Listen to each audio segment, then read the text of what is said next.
ప్రభుత్వం ఏం ఆదేశాలు ఇంకా తీసుకోలే. ఈ రోజు మీటింగ్ జరుగుతూ ఉంది, చంద్రబాబు నాయుడు గారి దగ్గరికి వెళ్తుంది. ఆయన ఏం నిర్ణయిస్తుందన్నీ జరుగుతుంది. మేము ఈ లోపలే వచ్చి చూస్తా ఉన్నాం అసలు ఏం జరిగింది.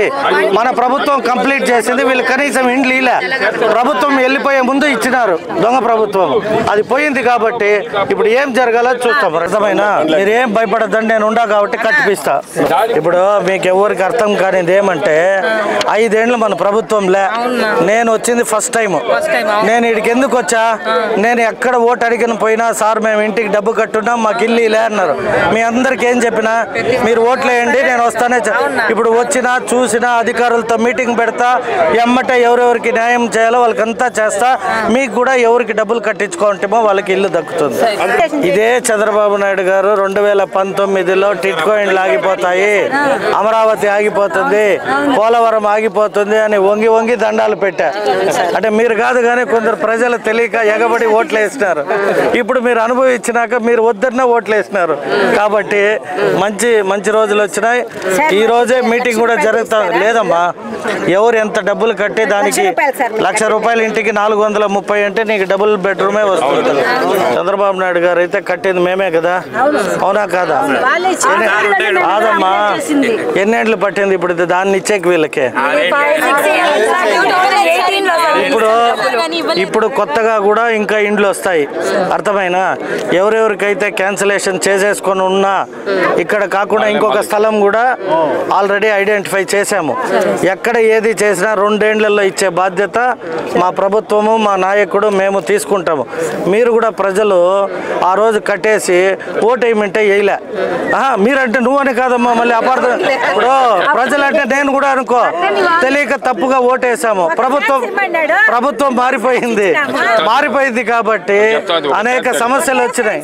నాకే అలర్ట్ అయింది సార్ ఇది. అప్పుడు మనం ప్రభుత్వం లేని మున్సిపాలిటీ వాళ్ళకి నీకెందుకు ఇప్పుడు ఇల్లు ఉందా మేడం? ఇది క్యాన్సిల్ చేసేయండి అర్జెంట్గా. కాదు, నీకు ఇల్లు ఉండేవాడు నువ్వు కూడా వచ్చి ఇల్లు అంటే అమ్మదే సార్ అది.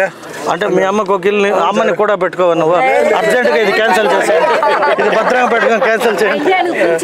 ఖాతాలే ఇమ్మీడియట్గా ఆల్టర్నేటివ్ ఏం పాసిబిలిటీస్ ఉంటే వాళ్ళతో మాట్లాడి మాకు అర్థమైనాక ఖచ్చితంగా మీకు చేస్తాం. చేయాలనే ఉద్దేశంతోనే కదా వచ్చినాము. సర్టైన్ ఏ అధికారులకి ఏమేమి ఇన్స్ట్రక్షన్ ఇవ్వాలో ఇచ్చేయండి. మనం మేక్ ఇట్ ఫాస్ట్. టిట్కో ఇండ్లో ఇచ్చేటప్పుడు ఫస్ట్ మనం ఇవ్వాలి. అంటే మన దగ్గర రెడీగా ఉంది. మనం దీన్ని స్టార్ట్ చేస్తే అప్పుడు అలో చేయొచ్చా?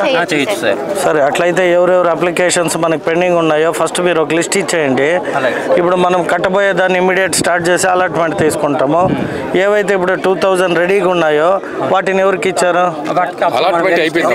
ఒకసారి నాకు ఆ 2000 అలాట్మెంట్ ఫ్రెష్గా ఎవరికి ఇవ్వబోతారో ఒక లిస్ట్ ఇచ్చేయండి. సరే, ఏదైనా వర్క్ క్వాలిటీ బాగా చేసి ఉండారు కానీ కొంచెం ఫినిషింగ్స్ కాడ కొద్దిగా చిన్నవి వాటినంతా కూడా ఇంకొక రోజు ఇది మళ్ళీ అలాట్మెంట్ చేయగానే ట్యాంక్, వాటరు, లైటింగ్ ఎక్కడ కూడా కాంప్రమైజ్ లేకుండా మంచి ఒక కాలనీ మాదిరే తయారు చేయండి. ఏం పేరు పెట్టారు దీనికి? ఇప్పుడు ఆల్మోస్ట్ వర్క్ స్టార్ట్ చేయమనే చెప్పారు. మీరు ఎవరైతే కాంట్రాక్టర్స్ ఉండారో be prepared for work start అనే టైప్ లో పెట్టుండండి. ఎందుకంటే నిన్న నిమ్మల రామానాయుడు గారితో మాట్లాడినప్పుడు ఆయన కూడా ఆయన నియోజకవర్గంలో టిట్కో హౌసెస్ మొత్తం విజిట్ చేసి అంతా బుర్షస్ కూడా క్లియర్ చేయించాడు. సో మీరు కూడా బీ యాక్టివ్. మనం కూడా చిత్తూరులో ఫస్ట్ 2000 ఇండ్లు పెయింట్ మార్చి హ్యాండ్ ఓవర్ చేసే విధంగా మనం ముందుకు వెళ్ళిపోతాం. నీ ఇండ్లు కాడికి పోయి ఎత్తుకో ఏడో నీ ఇల్లు ఇస్తామని చెప్పారు సార్. అలా ఇస్తామని చెప్పారు. ఆ ఫ్లాట్స్ ఇవ్వలేదు. 1 lakh కి రెస్పాండ్ లేదు. దానికి ఏ మాత్రం కాదమ్మా. అంటే ఇది గత ప్రభుత్వంలో వైఎస్ఆర్ పార్టీ రూలింగ్ ఉన్నప్పుడు ఎన్టీఆర్ పేరు ఉండింది. చంద్రబాబు నాయుడు గారు మీలాంటి పేదలకు ఇండ్లు ఇవ్వాలన్నారు కాబట్టి వాళ్ళకి మనసొప్పలే. ఇప్పుడు మళ్ళీ మీరందరూ ఓట్లేసి మేము అధికారంలోకి రాగానే ఈ ఇండ్లని మీకు ఇచ్చే బాధ్యత తీసుకున్నాం కాబట్టి ఖచ్చితంగా 650 ఇండ్లు ఏవైతే పెండింగ్ ఉందో 72 ఇండ్లు వాటన్నిటినీ మీరు ఎవరైతే ఈ డబ్బులు కట్టారో నేను ఒకరోజు చెప్తాను. మీరందరూ మీ వార్డులలో ఇన్ఛార్జీలు ఎవరైతే టీడీపీకి సంబంధించిన వాళ్ళు ఉండారో తొడుక్కొని ఎవ్రీ 5 వార్డ్స్కి ఒక కాల్ ఫర్ చేస్తా రండి. మీరందరూ ఇచ్చినప్పుడు సర్టైన్ అధికారులను పెట్టుకొని ఈ ఇండ్లు ఎవరెవరు మీరు డబ్బు కట్టిన రోజులు ఆగారో మీకు మంజూరు అయ్యే విధంగా ఫస్ట్ స్టార్ట్ అయ్యే దీంట్లో మీకే ఇచ్చే విధంగా నేను చేపడతాను.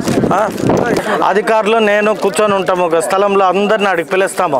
మీ అందరూ అందరివి తీసుకొని వెరిఫై చేసి ఒకవేళ ఇక్కడ షార్టేజ్ హౌసెస్ ఉంటే కొత్త ప్రపోజల్ ఇండ్లు వస్తూ ఉన్నాయి కదా, వాటిలో అయినా పెట్టి 2 ఏళ్లలో మీకు ఇల్లు ఇచ్చే బాధ్యత పర్సనల్గా చిత్తూరు ఎమ్మెల్యే అభ్యర్థిగా నేను ప్రయత్నం చేస్తాను. ఓకేనా?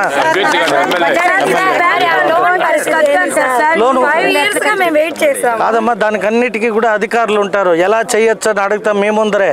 వాళ్ళు ఏం చెప్తారో దాన్ని చేద్దాం. ఇప్పుడు నువ్వు సడన్గా నిలబడ్డావు, నా ఇల్లు రాలే, క్యాన్సిల్ అంటే చేసేసా అని చెప్పేస్తే నేను ఓనర్ కాదు, ప్రైవేట్ ఓనర్ అయితే ఏమ్మా సరే నువ్వు మా పార్టీన రామ్మద్దు ఇల్లు తీసుకొనొచ్చు. ఇవి ఒక సిస్టమ్ ఉంటుంది. కన్సల్ట్ అధికారులందరినీ పెట్టుకొని ఏం చేస్తే బాగుంటుంది అడిగి ఖచ్చితంగా నీకు ఇల్లు ఇచ్చే మార్గం అయితే చేస్తా కదా. ఎమ్మెల్యే అయినా కాబట్టి వచ్చి చూసి మీకోసం ఇవన్నీ చెయ్యాలని నిర్ణయించుకున్నా. ఉంది రెడీగా. ఇప్పుడు 2000 ఇండ్లలో ఎల్లో పెయింట్ వేసి నీకు కలకలాడతా ఎల్లో చీర కొత్తది కొన్ని రెడీగా ఉంటుంది. కాదమ్మా, ఇది ఇప్పుడు ఇక్కడ నుండి అక్కడ ఆపి ఉండే ఈ ఇండ్లు మాత్రం మీవే. వీటిని ఎమ్మటే 15 రోజుల్లో ప్రారంభిస్తాము. ప్రారంభించిన 1.5 ఏడాది కల్లా పూర్తి చేయించి ఇదే జాగాలో మీకు అందరికి పట్టాలు ఇచ్చి గృహప్రవేశం చేస్తాం. 15 రోజుల్లో ఎవరైతే మీరు పాత 18లో డబ్బులు కట్టున్నారో అదంతా రివైజ్ చేసి అధికారులతో మేము కూర్చొని ఒక మీటింగ్ అయినాక ఫస్ట్ ఇది స్టార్ట్ అవుతుంది. దీంట్లో ఎవరికైతే 650 మందికి పెండింగ్ ఉందో వాళ్ళందరికీ కూడా ఫస్ట్ ఇండ్లే హ్యాండ్ ఓవర్ చేద్దాం. ఇప్పుడు 2000 ఇండ్లు ఏవైతే హ్యాండ్ ఓవర్ అయ్యి ఉండదో వాటికంతా పెయింట్, లైటింగ్, ఆ వైరింగ్ ఏదో పెండింగ్ ఉండేదంతా కూడా కంప్లీట్ చేయించి